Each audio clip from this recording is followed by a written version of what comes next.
Here are the key takeaways from day 19 of testimony in the Diddy trial. Over the weekend, the defense filed another motion for a mistrial, claiming that Brianna Bongolan's testimony last week was false. She testified over the alleged balcony incident, and she had a few of her dates confused, so they're trying to get a mistrial on that. The judge said that he would address that mistrial motion tomorrow. One of Diddy's accusers and an ex-girlfriend testifying under the pseudonym Jane returned to the stand on Monday. The jury was shown a lot of text messages today, starting with some text messages where Jane texted Diddy saying that she felt like she was being used and no longer wanted to be used for these hotel nights, and she felt obligated to do it because he was paying to keep a roof over her head. Diddy dismissed her concerns and told her that they would have a proper New York trip, so she got on a plane in September of 2023 to go see him in New York. Once on the plane, she got a text message from Diddy saying that he was contacting one of the male entertainers to have a hotel night. She said that she felt defeated and that this was what she had come to expect. The following month, October 2023, Diddy had asked Jane to set up a hotel night while he was with another woman. She told him no. She said that she was not an animal. She said that she did not want to be used for these hotel nights anymore. She said that it was taking a toll on her body, to which he said that they were breaking up then. She said she never suggested breaking up. She just did not want to do the hotel nights anymore.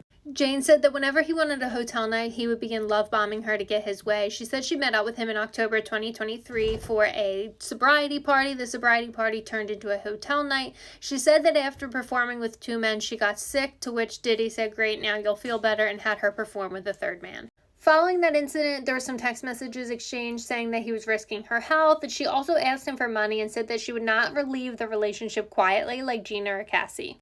Following that text exchange, she went over to Diddy's house in what she called one of her favorite moments. She said that they were talking and she felt like for the first time he was really absorbing what she was saying and her concerns. She said that they spent a few days together, but as it got closer to his birthday on November 4th, she decided to leave because she knew he would want to party and would want to use her to party.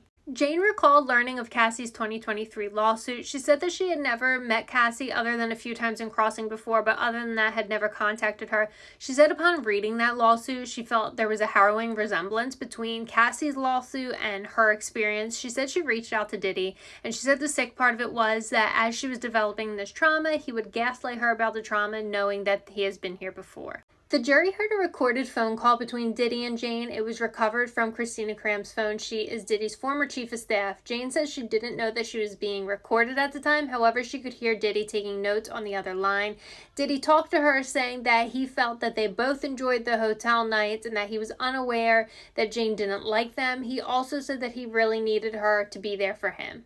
That phone call took place in November of 2023. This was shortly after Cassie filed her lawsuit. Then in December of 2023, Jane had texted Diddy telling him to stop using women for his fetishes and to stop emotionally harming women that love him. He got very defensive and asked her if she was recording phone calls between the two of them. In another text message from the end of 2023, Jane was talking about the hotel nights in which Diddy accused her of setting him up. She said that she never had any plans to file a lawsuit against him. She says that the text message served as a way for her to vent to the only person she could about the hotel nights because she never confided in anybody else about them because it was her shameful dark secret. Diddy told her to charge him an amount that would help her get over it. Then when she gave him an amount, he called her a con artist and said that he was going to show the sex tapes to the father of her child. Jane said during their break in communication in January of 2024, she felt calm. She even went on a trip to Las Vegas with her friends on a rapper's plane. She said that when in Las Vegas, they went back to the rapper's hotel room, and while in the hotel room,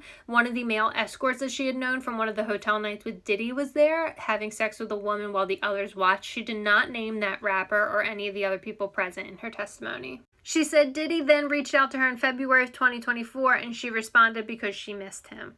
Diddy told Jane that he wanted to spend her birthday with her. However, she was hesitant to agree because the past few birthdays were spent with her doing hotel nights. She said eventually she did agree to go to Miami with him. While there, he set up a private dinner with decorations and gifts for her.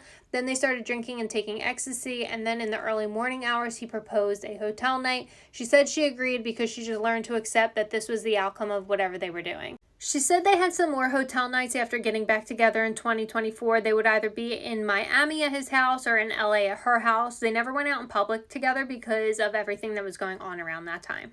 Jane says in March of 2024, Diddy said they should go their separate ways peacefully. She believes that it was a way for him to cover up that he was seeing another woman. And then he asked her to sign a contract so he could have complete closure. In March of 2024, when Diddy's homes were raided, on the day that they were raided, Homeland Security left a business card at Jane's residence. She did not talk to anyone from Homeland Security that day. She called Diddy and his security guard. Eventually, Diddy paid for her to have a lawyer. He is still paying for the lawyer that is representing her today. Shortly after the raids, one of the male entertainers reached out to Jane and said that he was going to release a sex tape that he had on his phone because Diddy had recorded one of the videos on his phone. He said that for $10,000 he wouldn't release it. Jane then reached out to Diddy, who got his legal team involved, and then it was never acknowledged that he had the video. Jane says that later on a big media company reached out to her and said that they had bought the video and asked if she wanted to comment on it, to which she did not comment on it. She said that that video was never released. She does not know why, nor did she ever talk to the male entertainer again. She says that she was with Diddy the day that this CNN released the video of Cassie in the hotel. She said that they were at his house. He was in huddles all day with his family talking about releasing a sincere apology video. She said that they didn't personally talk about what happened in the video, though, however, a few days later they began talking about it. He said that that was the only time that he ever got physically violent with Cassie and that she was a hitter and would hit him. Then in June of 2024, Diddy was over Jane's house one night. Jane had accused him of being with another woman on a family trip in Utah, and it started to get physically violent. As the altercation escalated, Diddy had kicked down doors in her master bedroom, bathroom, and closet. She tried to escape. She was throwing candles at him, and he began to beat her.